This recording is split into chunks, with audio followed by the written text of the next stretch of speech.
In this video, we're going to show how to buy Gala in the Binance app. It's a straightforward process, but you'll need a Binance account to start. If you haven't signed up for Binance yet, make sure to use our link found in the video description. By doing so, you'll be eligible to receive trading fee rebates worth up to $100 USD. Once you've registered and verified your account, you are ready.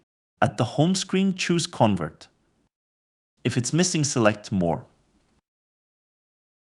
Then select Edit to edit the shortcuts and scroll down till you find it. Select the plus sign to add it to the shortcuts. When you are finished, select Done. Now go back to the home screen and select the icon you just added. Now select the currency you wish to use for the purchase.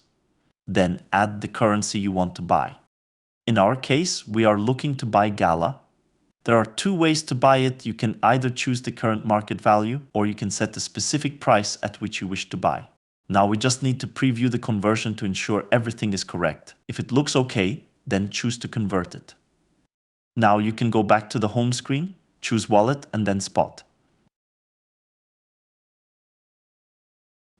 Refresh your screen by dragging your finger downwards and you will see your recent purchase. That's it. If you have any questions, please don't hesitate to leave a comment below.